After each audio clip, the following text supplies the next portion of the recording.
So, I'm Dean, and I'm a digital influencer for an organisation called DAO, Disability Arts Online, whichever you prefer. And I do acting and performing, and I'm a bit of an artist myself. I like sharing art, promoting art, and creating art, you could say. So, what about you, Cian? Want to tell everyone what you're all about? Yes, my name is Cian Bincy. I am a spoken word poet and a solo artist, a solo performer, and also an actor, and also a digital influencer, acquainted with theatre charity Access All Areas. And just so you're all aware, me and Cian have known each other for 20 years. Yeah, since we were kids. Since we were kids. Yeah, Since we brother were from kids. another mother, you know? Exactly, yeah. In fact, it was his mother who even chaperoned me to the interview with Access All Areas once. Yeah, my good old mother, even if I say so myself. Yeah. Yeah. God, it's been so long, and must say 2020 has actually been the equivalent of like 10 years, you know? Yes, it has. But first, his hair was like proper short, but now look at him. He's looking like, a combination between Liam Gallagher and Kane Dingle from Emmerdale when he was younger. Oh, okay. And you with your dreadlocks, of course, your dreadlocks. Oh, People yeah. say that you look a bit like Craig Charles, Post Malone. You know, the list is endless of people that you look like. Ross Noble, Travie McCoy from the Gym Class Heroes. Oh, yeah, that. We used to sing it. Oh, now take our clothes off to have a good time. Oh, no, yeah. Oh, we don't. We keep our clothes on because we are clean. Yeah. Oh, yeah. Sorry. We have to keep it clean. Yeah. But hey, no matter. What drew you to become an actor? I always loved performing, and I always liked being something that I'm not. And I always wanted a time to shine, and I was always really interested in acting, and lots of things made me want to be an actor. Seeing people acting on TV, all the cliche things. Yeah, that's what got me to be in acting. But what got me into acting professionally is good old Access All Areas. What made you want to become an actor, or what got you interested in the arts? I always loved having thoughts in my head about performing, and I see people doing it, and I thought, the thing is, I knew there are ways of doing it, but I was scared of becoming sort of famous because I'm scared of that kind of attention. Yeah, I know. But then I know there's ways you can do extra work, and which I did, and basically it's one of those things where be realistic and all that, because I was always told you got to be realistic, and I thought, okay, maybe it's not possible. But then I kind of saw you do it, and I noticed you got quite successful at it, and I thought, if Cian can do it, and maybe I could do it as well, And then I saw your show, and then the rest was history. And then I met Nick for the first time, Yeah. I think it all just went from there. Can you tell us any stories you've been involved in with Access All Areas that are important? Oh yes, I've been involved with many projects with Access All Areas. I was in my own one-man show called The Misfit Analysis very early on with my involvement in Access All Areas. I was in IQ Here. I was also in Unreal City, which happened just before the pandemic. And most recently, I've done bits of TV dramas. I did a TV detective drama back in 2016 called The Level, and I did another TV drama that only aired just last week called Grace. Dead simple. And it was also set in Brighton. What a jolly coincidence, hey! My goodness, it's Brighton, my spiritual home. Who knows? It's the home of Sarah. Oh, check this out. Colin, the founder of DAO, is in Brighton. Who are your biggest inspirations for wanting to be an actor or a performer or an artist or whatever? You were actually one of them, I'm not going to lie, because you get, I don't know, because I thought it wouldn't be possible for someone like me to get to there, but then I saw you do it, and that kind of inspired me, because yeah. because a lot of people always, as being autistic, there was a lot of people who looked down on us, and even today there are some people, but now it's more like people would like frown upon them rather than frown upon us. I mean, take Sia for example. Hey, you're a bad actor. Cancel this. Blah, blah, blah. Get out. You know what I mean? Yeah. Oh, don't get me started on the Thea controversy. Yeah, I found out that a lot of people that I'm into were part of the Asperger spectrum. I'm pretty like 3/4 sure that Robert Smith is on the autistic spectrum, because he kind of reminds me of me a bit. Like he knows the guy, the lead thing of The Cure. Yeah, he sometimes does that, and me and you tend to do that sometimes. Yeah, we do. Yeah. I know what you mean. Yeah. And he tends to like, I don't like the attention. That's why I cut my hair. Yeah, I mean, there's so many people that have inspired me. I can't remember all their names, but I have a whole list, you know. Oh yeah. The list will be endless. Oh yeah. If you could swap bodies with anyone, who would it be? Well, this is going to come as a bit of a surprise to you. Right now, at this moment, if I could swap bodies with anyone, it would be a guy called Anwar Hadid. Do you know who that is? I don't think I do. Okay, well, just Google. If you Google him, and you may find out a little information about him, you might have an idea of why I would like to be him. I'm gonna Google that now. Actually. Yeah. Watch this. All right. Oh, has he got greenish hair, blonde hair? Greenish, and he's greenish. 21 years old, right? Yeah, he is. I know. I might have to sort of do a bit more research on him later. Yeah, do a bit more research. Yeah, at least I know what he looks like now. A question I'd like to ask you is, what is your favourite colour? I actually have two, because two of them represent two parts of my soul: the light side and the dark side.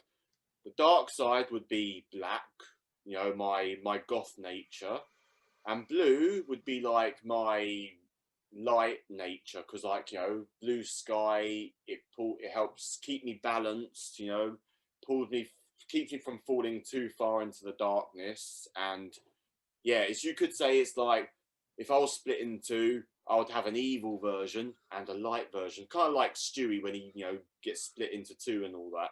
Stewie and light and lovely Stewie. But I even did a post once. They're like, nighttime goth me, daytime like me. What's your best method of creativity? My best method of creativity is to kind of really do things in your stride and do things naturally, and not to ever force an idea, but to let ideas run riot through your head until you get somewhere. Just to let all kinds of weird and wonderful things flow through your head until you get somewhere. And while you're writing, don't ever structure. It's best not to structure, say, I'm going to write this. Just let your writing and your adventure take you to wherever it goes. Question for you: if you could swap bodies with anyone, who would it be? Let's see. Probably Robert Smith. Like, because I know he's inspirational. And like I said, not to mention The Cure did a song for The Crow once, which is like one of my most favourite films, and who I relate to, because that's, I dressed as The Crow once. Wow, yeah. Makeup and In fact, I think the first time I went to the soiree once, remember my first time, I wore my goth makeup, and the comedian said, "Okay, Mr. Goth Man." She was looking at me, and I was like, "Hey, nice, yeah." Oh, right. Now that was actually great. That made me feel like I was feeling a little like that day, but then that kind of brightened my spirits up a bit more. Yeah, brighten your spirits. That's great. Yeah. Made me feel special. Question for you: what kind of music do you like and why? What kind of music? Oh, I like all kinds of music. I like a bit of I like alternative music. I like a bit of hip hop, R&B. I like a bit of dance music.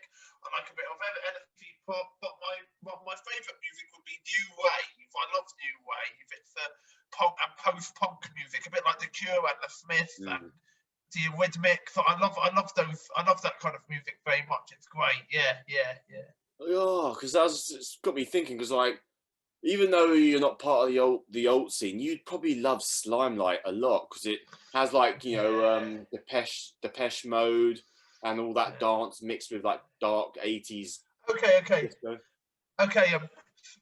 A singer that I really like at the moment is Dua Lipa. Have you heard of her? What genre is she? Sort of electro music and dance and R&B. Okay. Yeah. Okay. The reason why I'd like to be that guy is because he is going out with her. Oh, right. Yeah. I see. Yeah, I Yeah. say it now. Yeah. But what kind of music do you like, Dean?